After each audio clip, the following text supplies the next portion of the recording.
Everyone, welcome back to my channel. I hope you all are doing good. तो ये है part number 6 of question document, जिसमें हम आज पढ़ने वाले हैं बेसिक्स ऑफ हैंडराइटिंग।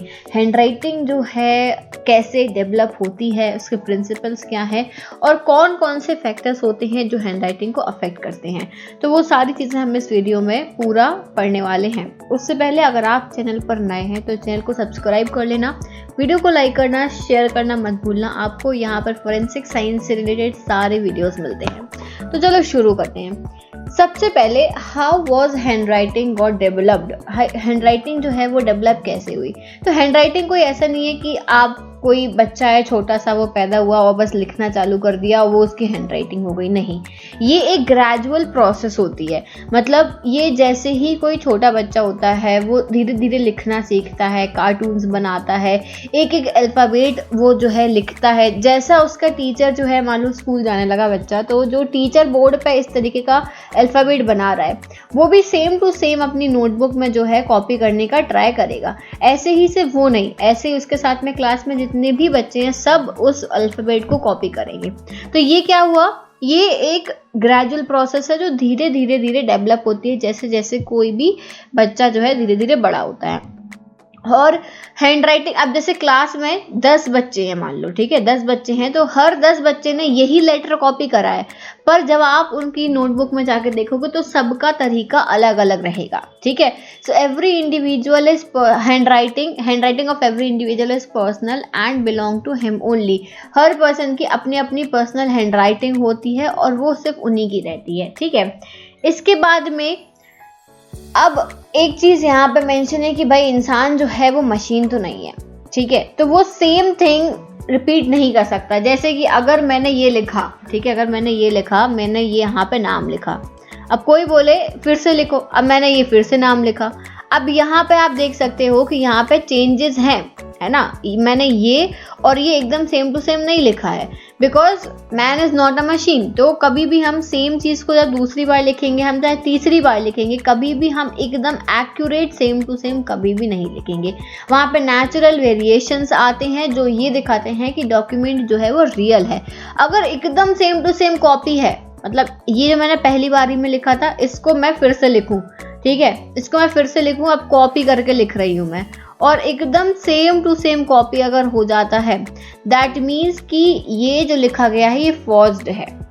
ठीक है, क्योंकि अगर पर्सन नेचुरली लिख रहा है तो वो कभी भी एक सी चीज नहीं लिख पाएगा अगर वो 2 बार वो चीज लिख रहा है तो। ठीक है, अगर यहाँ पे सेम टू सेम, एकदम सेम टू सेम एक्यूरेट दिख रहा है, दैट मीन्स कि वो फॉर्ज्ड है, ट्रेसिंग की गई है। ठीक है, फॉर्जरी की गई है, ट्रेस करा गया है, सुपर इम्पोज किया गया है। तो ये कब होता है, ये सिग्नेचर के केस में होता है। जब हम सिग्नेचर करते हैं तो कभी भी सिग्नेचर भी आप एकदम एक्यूरेट नहीं कर सकते हो। ठीक है, अगर मैंने कोई सिग्नेचर करे हैं, ठीक है, अब कोई मुझसे दूसरी बार यही सिग्नेचर करने बोले तो उसमें वेरिएशंस आएंगे।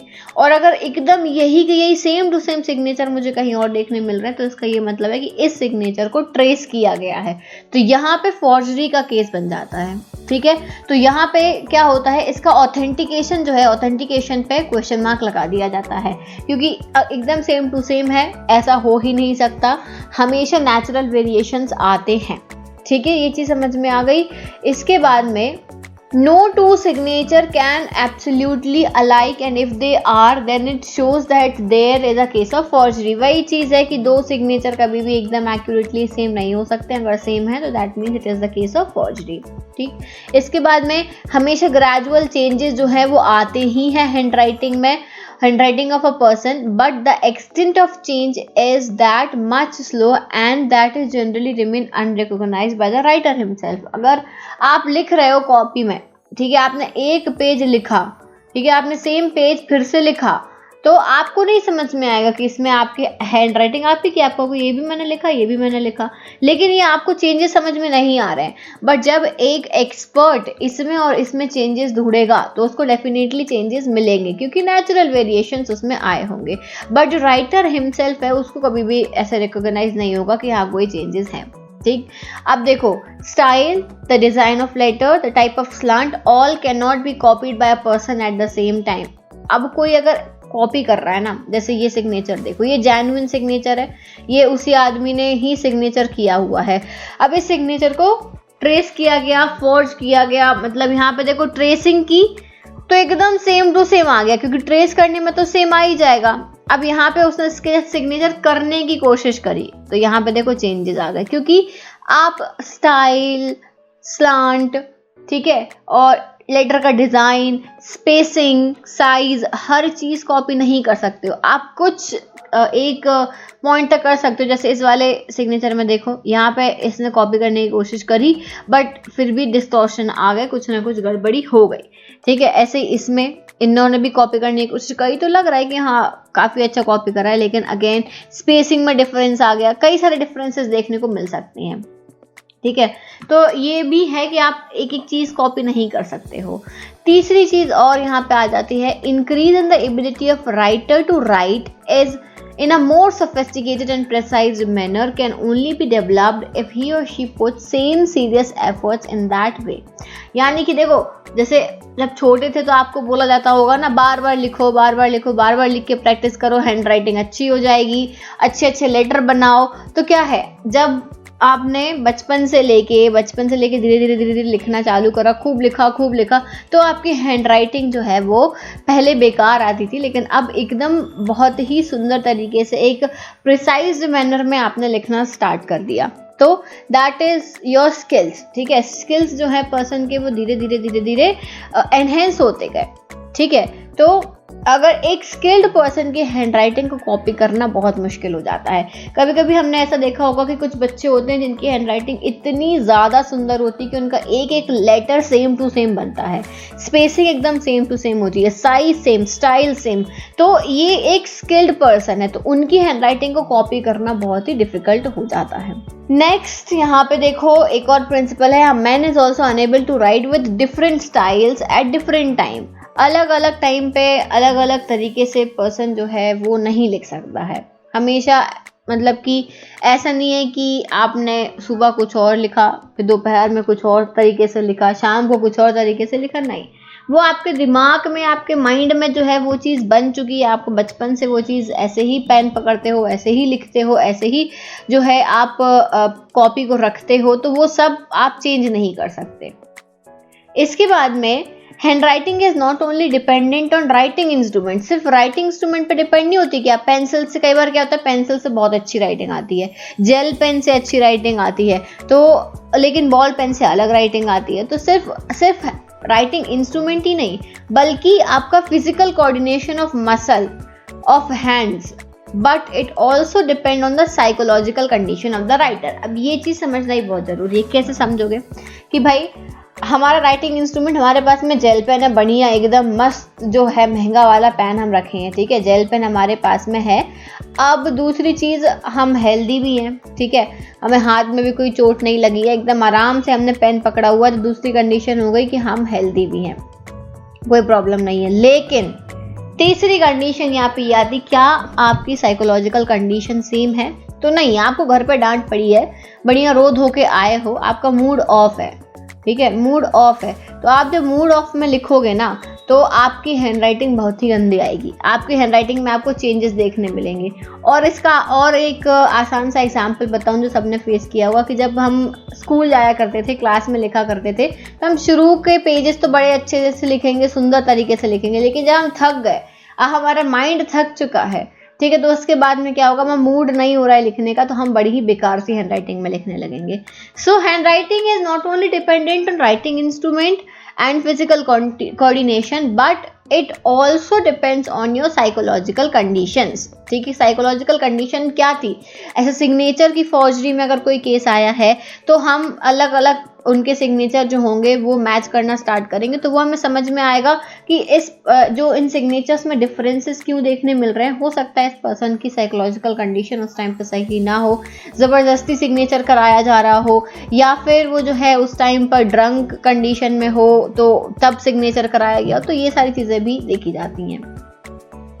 अब ऐसे कौन कौन से फैक्टर्स होते हैं जो राइटिंग को इन्फ्लुएंस करते हैं? तो देखो, इसमें पहला फैक्टर आता है influence of training on the features of hand writing. फिर वही चीज़ आ गई कि आपने कितनी प्रैक्टिस करी है। जो लोग लिखते ही नहीं है उनकी हैंडराइटिंग बहुत बुरी होती है, क्योंकि वो लिखते ही नहीं है। अब लिखोगे ही नहीं तो इम्प्रूव कैसे होगी हैंडराइटिंग। लेकिन जिनकी आदत होती है, बहुत ज़्यादा लिखने की आदत है उनकी, और बहुत ज़्यादा सजा सजा के लिखते हैं, या बहुत प्रैक्टिस करी है उन्होंने कि एक एक लेटर एकदम ए बनाने में उन्होंने इतनी मेहनत करी है, इतनी प्रिसाइज तरीके से उन्होंने इसको 100 बार बनाया है बिल्कुल, तो उनकी हैंडराइटिंग जो है, उनकी ट्रेनिंग जो है वो एकदम अलग तरीके से होती है, तो उनके फीचर्स ऑफ हैंडराइटिंग अलग हो जाते हैं। कभी कभी बहुत लिखने के बावजूद भी कुछ लोगों की हैंडराइटिंग इंप्रूव नहीं होती, क्योंकि वो चेंज नहीं करते हैं ना, वो उस तरीके से अपने आप को, अपने माइंड को, अपने बॉडी को ट्रेन नहीं किया है उन्होंने। सो यहाँ पे ट्रेनिंग का भी बहुत फैक्टर होता है आपके हैंडराइटिंग में। दूसरी चीज़, influence of race and nationality. अब ये कैसे आप बोल रहे हो मैम कि रेस एंड नेशनैलिटी का इन्फ्लुएंस होता है? मैं नहीं बोल रही हूँ बेटा, ये रिसर्च बोल रही है। अगर आप ऐसे देखोगे ना कि एक हम यहाँ पे लेकर आते हैं, चलो एक यूरोपियन है, एक एशियन है, एक अफ्रीकन है, ठीक है, इनकी हमने 3 लोगों की हैंडराइटिंग जो है वो उठा ली। Now you will see a drastic change in their handwriting because of their race and nationality.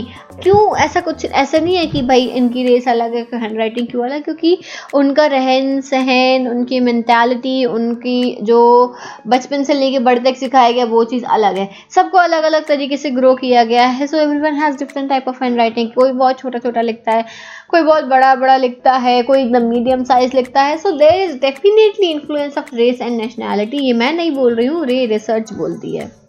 Next, influence of heredity. Heredity का भी बहुत इन्फ्लुएंस पड़ता है, क्योंकि आपने कई बार देखा होगा कि जैसे कि मम्मी पापा की हैंडराइटिंग से आपकी हैंडराइटिंग मैच करती है, कि ऐसे नहीं कि बिल्कुल एकदम एक्यूरेट मैच हो रही, पर नहीं, जैसे हो सकता है कि आपकी मम्मी जो है वो काफ़ी छोटा छोटा लिखती हैं, उनकी हैंडराइटिंग काफ़ी छोटी है, तो हो सकता है आपकी हैंडराइटिंग भी छोटी हो।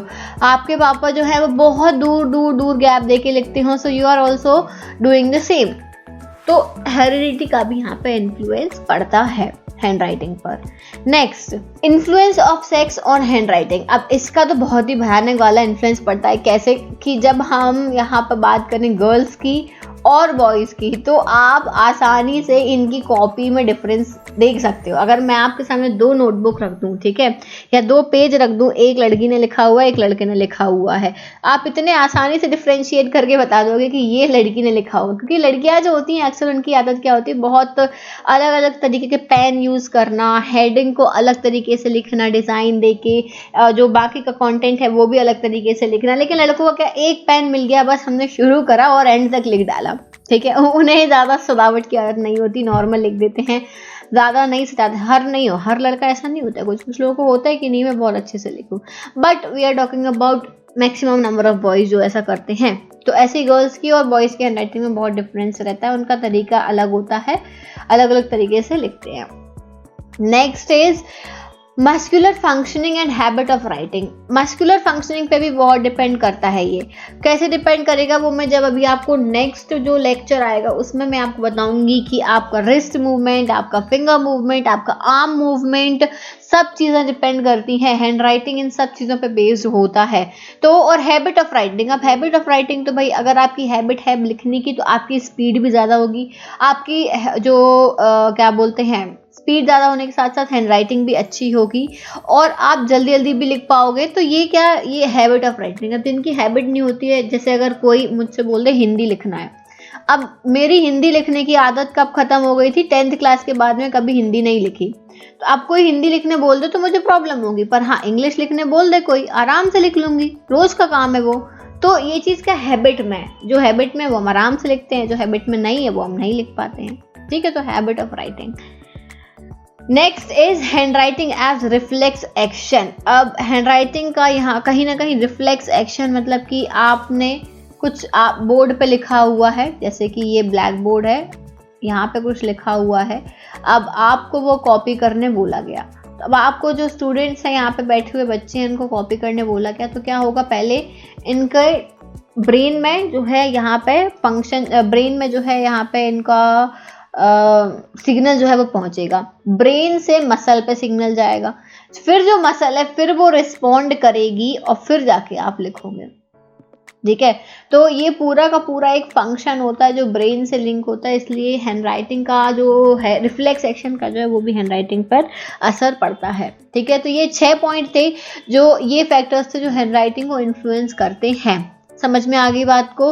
तो ये आपको याद रखने हैं, एग्जाम से पूछ लिया जाता है, आपको लिखने पड़ जाते हैं। जो थ्योरेटिकल एग्जाम्स हैं उनमें ये चीज़ पूछी जाती हैं, तो उनमें आपको ये सब लिखना पड़ेगा कि what are the principles of handwriting, what are the factors affecting handwriting, what are the features of handwriting. ये सारी चीज़ें अलग अलग है। तो हमने प्रिंसिपल पढ़ लिया, हमने फैक्टर्स पढ़ लिए, अब हम जो अगला लेक्चर आएगा उसमें पढ़ेंगे कि फीचर्स क्या होते हैं हैंड राइटिंग के। सो आई होप कि आपको ये लेक्चर समझ में आ गया होगा, और समझ आ गया तो वीडियो को लाइक ज़रूर करना, कमेंट सेक्शन में अपने डाउट्स पूछना, टेलीग्राम को ज्वाइन कर लेना, नोट्स मैं वहीं पर शेयर करूंगी। ठीक है, और अगर कोई भी प्रॉब्लम है तो कमेंट सेक्शन में आप पूछ सकते हो, सारी प्रॉब्लम्स अपने डाउट्स डाल सकते हो, मैं आपके कमेंट्स पढ़ती हूँ और उनका आपको रिप्लाई ज़रूर करूँगी। So thank you so much for watching this video. I'll see you soon in the next video. Till then, take care everyone. Bye bye.